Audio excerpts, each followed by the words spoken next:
पर्यावरण अधिकारी जी, additional SP साहब, मैं Pritam Singh Rana, director Nalwa steel and power limited, दिन भर में जो भी खास तौर से जो सवाल आए हैं उनका संक्षिप्त में जवाब देता हूं। पहला सवाल, मैंने उनको सभी को एक सार के रूप में बना लिया है और मैं एक एक करके उसका जवाब दूंगा। पहला सवाल, जो व्यक्ति नौकरी के काबिल नहीं है, जो कम पढ़े लिखे हैं, उन्हें नौकरी की बजाय अतिरिक्त मुआवजा दिया जाए। इसमें हमारी सहमति है और शासन जो भी नीति निर्धारित करेगा इस विषय में हम उसका भरपूर पालन करेंगे। ये रिपोर्ट में पर्यावरण के आकलन की गलत रिपोर्ट दिया गया है, ऐसा कई लोगों ने ये प्रश्न उठाया। मैं इसके बारे में यही कहना चाहूंगा कि ये रिपोर्ट बिल्कुल सही है, उसमें कोई किसी तरह की त्रुटि नहीं है। उसको बहुत सोच समझकर, बहुत विचार पूर्वक बनाया गया। स्कूल की भी समिति बनाई जानी चाहिए, जैसे कि बंजारी मंदिर की समिति है। मैं यहाँ पर ये आप सभी को संबोधित करते हुए ये कहना चाहता हूँ कि स्कूल की समिति पहले से ही बनी हुई है, गठित है और वो समिति के अनुसार ही कार्य कर रहा है। अगला सवाल था भूमि डाइवर्सन के बारे में।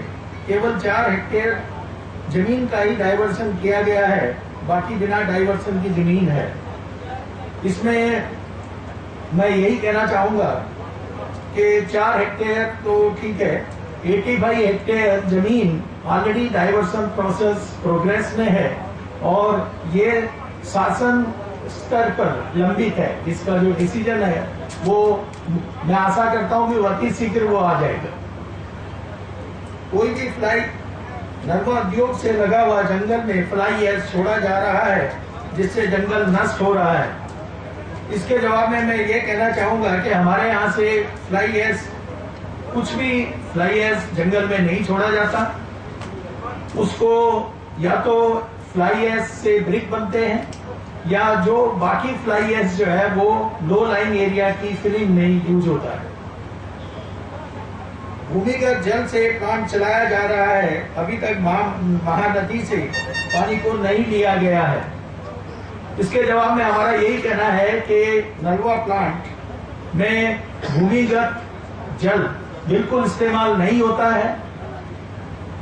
प्लांट को चलाने के लिए हम बंजारी नाला से पानी लेते हैं और बंजारी नाला से हमको 3.46 MCM वाटर की अनुमति है और हम उसी का इस्तेमाल कर रहे हैं।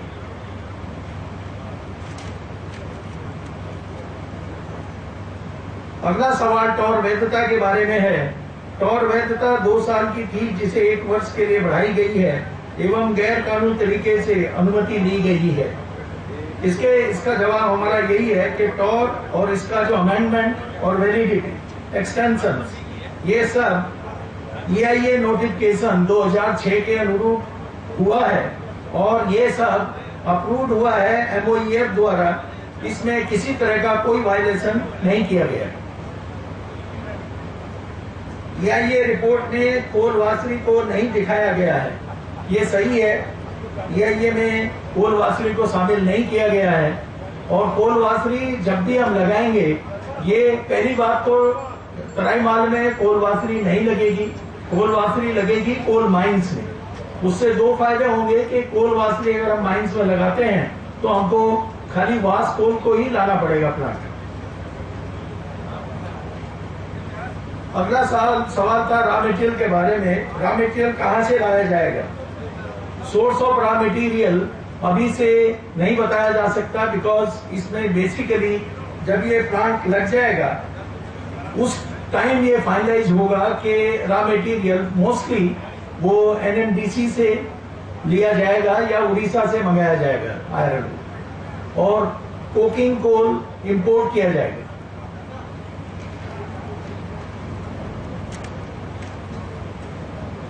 अगला सवाल था एलिफेंट्स के बारे में। एलिफेंट का भ्रमण 5 किलोमीटर के अंदर है, उसके कंपनसेशन का जिक्र नहीं किया गया है।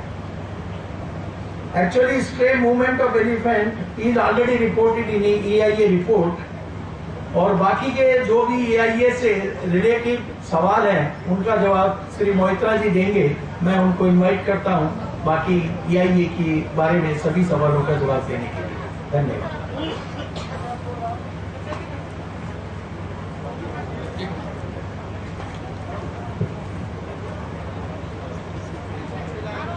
माननीय पीठासीन अधिकारी महोदय, माननीय अधिकारी महोदय छत्तीसगढ़ पर्यावरण संरक्षण परिषद के, और माननीय पुलिस अधीक्षक महोदय, कुछ इश्यूज जो रेज किए गए थे प्लांट प्रबंधन ने उसका उत्तर दिया। कुछ इश्यूज जो हैं EIA से रिलेटेड और कुछ EIA नोटिफिकेशन से रिलेटेड उसका मैं यहाँ पे जवाब देता हूं। एक इश्यू तो रेज की गई थी MOU विद छत्तीसगढ़ गवर्नमेंट, और इसका हमने EIA रिपोर्ट में अटैचमेंट डाला है। नलवा प्रबंधन का ये कहना है कि तिमाही रिपोर्ट छत्तीसगढ़ के जो इन्वेस्टमेंट प्रमोशन बोर्ड है, स्टेट इन्वेस्टमेंट प्रमोशन बोर्ड, उनको इस प्रोजेक्ट के बारे में विस्तृत जानकारी हर 3 महीने में प्रोग्रेस के बारे में दी जाती है, और सारा जानकारी उनको लगातार अपडेटेड करके दी गई है। और छत्तीसगढ़ गवर्नमेंट इस प्रोजेक्ट कॉन्फ़िगरेशन के बारे में अवेयर है। दूसरा क्वेश्चन था,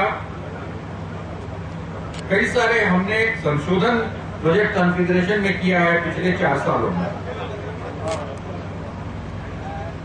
भारत सरकार का जो EIA नोटिफिकेशन है उसी के तहत ये सारे अमेंडमेंट्स लिए गए हैं। नलवा प्लांट ने इसके पहले जो एनवायरमेंट क्लियरेंस मिनिस्ट्री से ली थी उसमें एक कंडीशन था कि अगर आप प्रोजेक्ट के कॉन्फ़िगरेशन में कोई चेंज करते हैं तो आप हमसे उसका अप्रूवल लेंगे। बीच में इन लोगों को ऐसा लगा कि जो इंडक्शन फर्नेस है ये बहुत पुरानी हो चुकी है और इसके जगह पे एक बेहतर इंडक्शन फर्नेस लगाना चाहिए, तो इन्होंने MOEF को अप्रोच किया और MOEF को एक प्रेजेंटेशन देने के बाद उनकी अप्रूवल प्राप्त की। स्वीकृति प्राप्त करने के बाद वो इंडक्शन फर्नेस का इन्होंने चेंज किया, और यह बात फिर हमने मिनिस्ट्री को बताई और TOR में भी अप्रोप्रिएट चेंजेस कर लिया, और TOR को 1 साल के लिए उसकी वैधता बढ़ाई।